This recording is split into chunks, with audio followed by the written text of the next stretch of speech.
चौधरी साहब, कई बार आपसे बात हुई, विधानसभा चुनाव में भी आपसे बात हुई, उन्होंने कहा कि बीजेपी वाले आपको ऑफर कर रहे हैं, आपने कहा नहीं जाऊंगा। बाई इलेक्शन हुए उस दौरान भी हमने बात कही आपसे।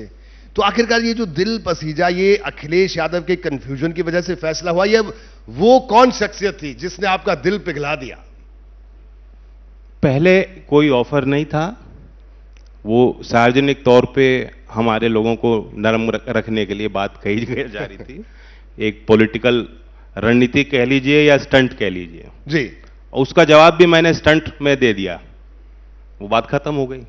अब हम आते हैं 24 के चुनाव में, मुझे नए सिरे से फिर दोबारा एक फ्रेश पन्ना मेरे सामने था जी। अब मैं कौन सी कहानी लिखूं लोकदल के लिए, अपने प्रदेश की जनता के लिए, देश के लिए क्या तस्वीर बनाऊं? उसमें तो मुझे एक ही तस्वीर बनती दिख रही है। और दिल जीता जब इस देश के एक बुनियादी नेता, जो देश के संस्कार को, मूल स्वभाव को, समस्याओं को, आम लोगों के जीवन को शायद सबसे बेहतर समझ सकते थे, और उन्होंने अनेकों काम किए जी। और जिनके योगदान को कभी वो तरजीह, वो सम्मान नहीं मिल पाया। जब चौधरी चरण सिंह जी को भारत रत्न कोई सरकार दे रही है, वह मेरा सम्मान नहीं कर रही सरकार, वह करोड़ों देशवासियों का कर रही है। और जब कोई सरकार इस तरह के फैसले लेती है तो उनकी सराहना होनी चाहिए, उनका सहयोग होना चाहिए। मैं तो उनका सहयोग करने आया हूं जी, इसलिए हमने गठबंधन किया। तो मोदी जी कह रहे हैं 400 पार, आपने पश्चिमी उत्तर प्रदेश में अभी 1-2 दिन पहले कह दिया कि अब तो गन्ने का भाव भी 400 पार। तो ये दोनों 400 पार हो पाएंगे या दोनों ही बड़ी दूर की कौड़ी लगते हैं? कोई दूर की कड़ी नहीं है, दोनों एक दूसरे से जुड़ी हुई हैं। एनडीए की सरकार बहुमत में तब आएगी जब किसानों का विश्वास हम जीतेंगे जी। और ऐसा नहीं है, एनडीए में पहले से ही विचार किसानों के लिए अच्छे हैं, वरना चौधरी चरण सिंह जैसे किसानों के नेता का सम्मान ये सरकार नहीं करती। ये एक शुरुआत हुई है जी।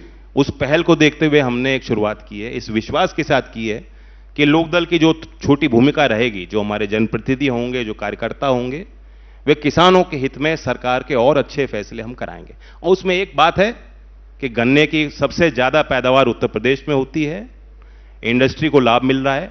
आप स्टॉक मार्केट देख लीजिए, वह शेयर उन कंपनियों के जो किसानों को पिछले 4-5 साल में समय पर भुगतान भी नहीं दे पा रही थी, उनके शेयर 5 गुना, 6 गुना, 10 गुना हो चुके हैं जी। क्यों हो रहे हैं? क्यों? मार्केट जज कर रहा है कि अब इकोनॉमिक्स चेंज हो गई है, इकोनॉमी चेंज हो गई है, उनकी जो फाइनेंशियल जो स्थितियां हैं, आर्थिक जो उनके वित्तीय स्थिति है, जो संकट था, संकट के बादल छट गए। और जब उन कंपनियों के सामने वो परेशानियां आज नहीं है जो पिछले 5 साल पहले थीं, तो किसानों को भी उसका लाभ मिलना चाहिए। और इसलिए हमने बात कही कि 400 क्या है, उससे ज्यादा भी भाव मिलना चाहिए किसानों को, लाभकारी मूल्य मिलना चाहिए। जी जयंत जी, लेकिन ये 400 पार की बात हो रही है, आंकड़ा आपको व्यवहारिक लगता है क्या? क्योंकि आप पूरे देश की सियासत को बड़े करीब से देखा है, समझते हैं। देखिए, कभी चुनाव में सारी बातें हमें चुनाव से पहले समझ में नहीं आती और हो सकता है सारी बातें समझदारी की भी नहीं होती।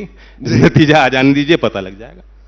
एक बात है कि स्पष्ट दिखाई दे रही है, और मैं कल भी 2 सभा बिजनौर और अमरोहा करके आ रहा हूं, आज मैं दिल्ली में आपके साथ हूं।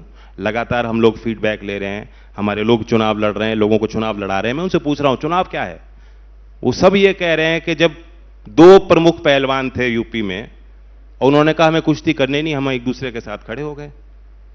खासतौर से वेस्ट यूपी में जब आरएलडी और बीजेपी का अलायंस हो गया जी, तो कहीं कोई टक्कर लोगों को नहीं दिख रही।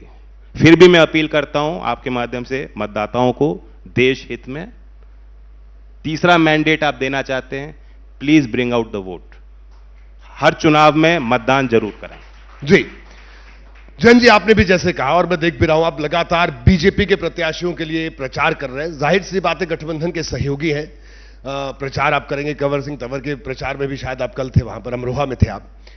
क्या लखीमपुर खीरी अजय मिश्रा टेनी के प्रचार में जयंत चौधरी जाएंगे?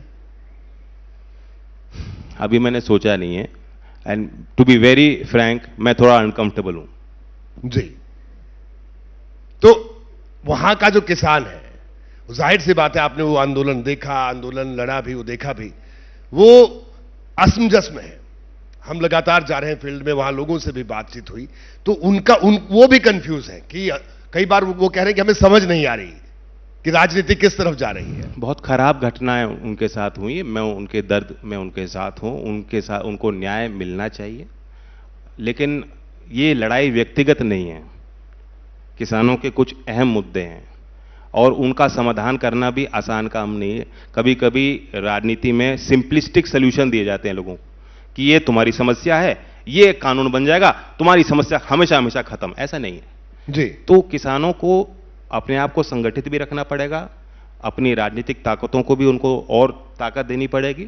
उसमें आरएलडी भी उनमें से एक है और हम इसी उम्मीद में अब एनडीए के साथ हैं कि किसानों का वो प्रतिनिधित्व हम करें जो कुछ सालों से बीजेपी के लिए शायद कुछ असहज हों।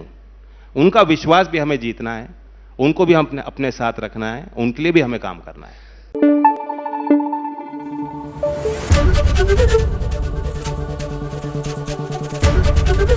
एबीपी न्यूज आपको रखे आगे।